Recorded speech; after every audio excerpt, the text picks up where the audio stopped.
Because we could be working really hard and think this thing is not working, right? But we're not doing anything, right, that actually is consistent with what they desire, what they want. Well, good stuff from Dr. Mike there on the beach.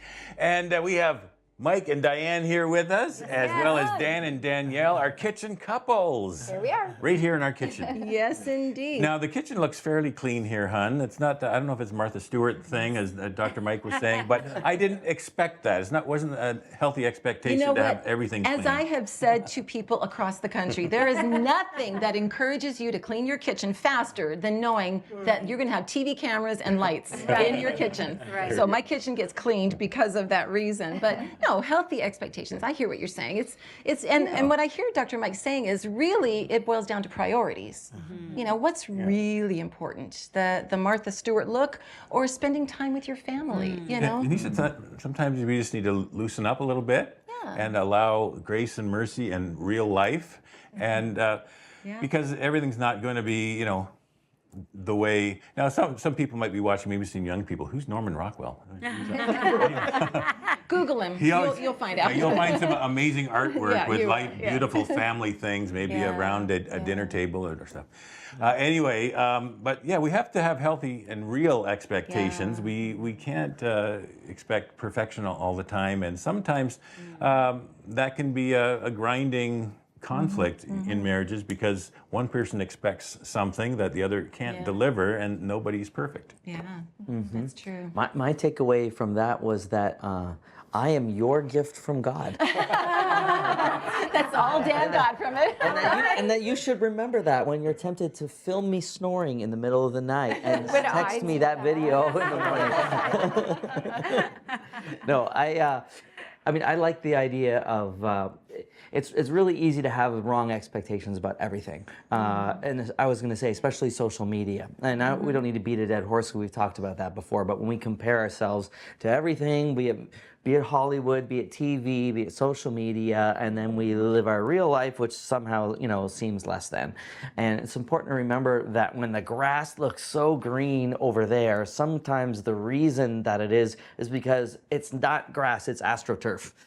It's fake. It's not even real. And not only is it maybe it's even a green screen. You know those green screens like in Marvel movies or all the movies nowadays where they can just make it look however they want. Totally fake. It's not real. But real life is nitty and gritty, and it's dirty, and there's, you know, there's messes, and there's kids that are sick, and there's health issues, and there's all these different things that go into it, and so we need to have the right perspective, like he said. But the one thing that I did take away too was at the beginning, he talked about the picture of his daughter, and that was his memory from the vacation, and he didn't remember anything else that was bad. Now later he flips through and he sees the things that are bad. But my point is, when we focus on the good things, they kind of overtake our mind, like he admitted it did in the beginning. Like when we focus on the good, we're not taken in by some of these other things, and his memory was of the good, and that's the way it should be. And if you focus on the right things, the way we view our marriages is the same way. Focus on the good, and the good gets better Yes. and bigger. And you know, so all those things that Dan was talking about, like social media and movies, looking at other couples, all of that stuff.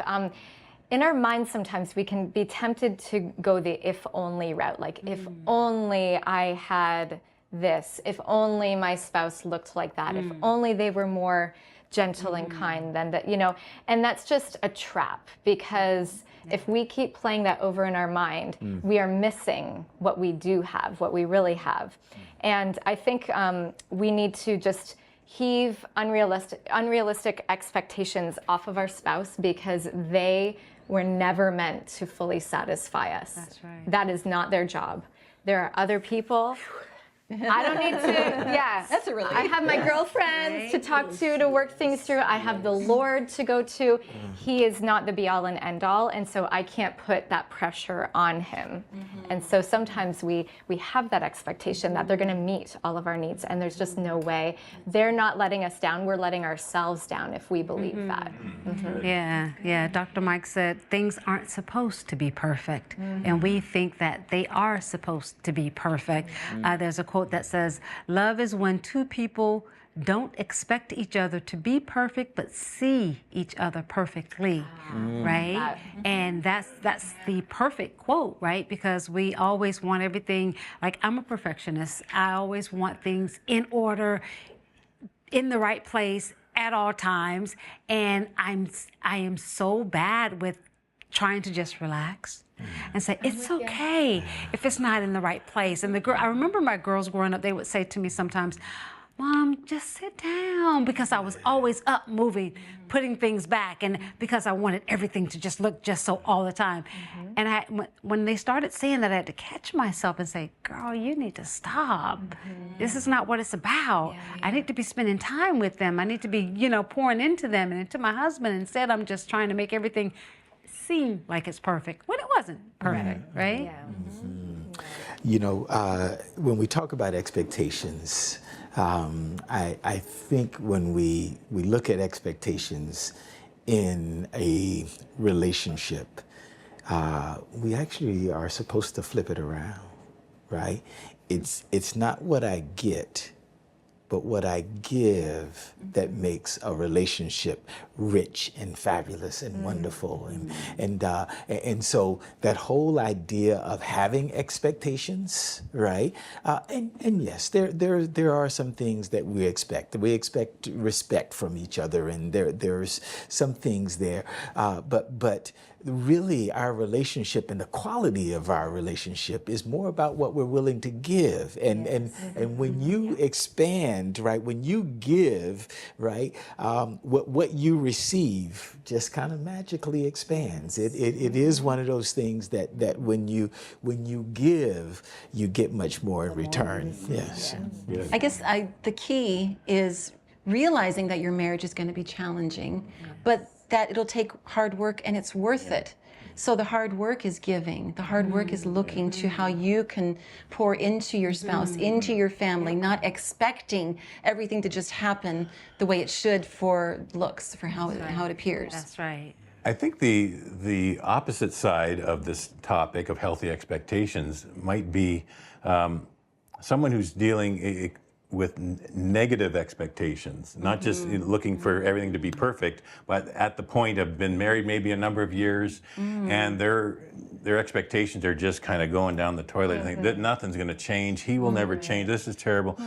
My expectations are, I don't even know if we're going to survive this. Some people are at that point. And those type of expectations are very unhealthy as well. On the other flip side of that coin. Self-fulfilling. And your problem isn't expecting the ideal, perfect Norman Rockwell stuff, but your mind works overtime thinking that it's just going to get worse. And so how do we combat those type of expectations? That's a really good question, you guys. That's turning that question on its head. So what do you say to someone who's saying, my expectations aren't that it's too good, it's that it's so bad, and I don't expect it to get any better, and it's just getting worse and worse? I mean, I would say what we just finished saying, focus on the good and the good will grow. There's always something good to find. Find the good in your spouse, find the good in your marriage. Focus on that. That improves, that grows, and it will eclipse all of the other negative things. Start doing things differently in your marriage. I mean, if you're into a rut of bad, negative stuff, turn a corner. You turn a corner. Don't wait for your spouse to do it. You turn the corner and say, okay, I'm going to start doing things that are different. I'm going to start complimenting him more or her more. Guys, get the car door for your spouse like you did when you were dating. Go around and surprise her. Open the door for her. Girls, tell him what an amazing husband he is. What a great father he is. Look for something that he's done, even something small throughout the day that you can just build him up with. Yeah, see your spouse the way you saw them the day you married them. Because that day you were just, oh my God. Yeah, exactly. Right? See your spouse that way every day. And that takes work. Yes, it takes hard work, absolutely. but it's worth it. But it's worth it. Yeah. Yes, absolutely. We, I was kind of a bootleg therapist on the football team, and guys would come and they would talk about my relationship, and I says, well, what are you doing, right? And he said, well, I'm doing this, and I'm doing this, and I'm doing this, and I says, well, that sounds good, right? That sounds really good. now what do you think is most important to your spouse? And then they would say, well, this and this and this, and inevitably, right? The one page didn't match the other page, right? And it really is coming into alignment and understanding your significant other. When you understand your spouse, who they are, what they like, and then you begin to address those things. Because we could be working really hard and think this thing is not working, right? But we're not doing anything, right, that actually is consistent with what they desire, what they want out of What their love language might be. Because you're speaking the wrong language and she can't. No comprende. Yes. But yeah, There's that's something, good point. Good there's point. something that totally, when you were saying that, hit me, that if you can't see, sometimes it's hard for us in our own marriage to see, to get on the same page. Go find somebody who can help you get on the same page. There is everything good about that. You will only go into a better direction that way. Yes. Yeah. All right. Good stuff, guys. Good stuff. Very good. Go to a pastor, someone who's in touch with God. I'm going to throw that in there too. Yeah, and there's good Christian therapists, people that we know as well that say, you know what, we can help to turn things around with you, with God's help, and with just getting your heart and mind right. Right. So it's If always you go to our website at abetterus.tv, we actually have a link to some marriage coaches that you might want to right. check into as well. Okay, this has been great, guys, and Guys, it good. good expectations for the rest of the program. Yeah, so stay right where you are.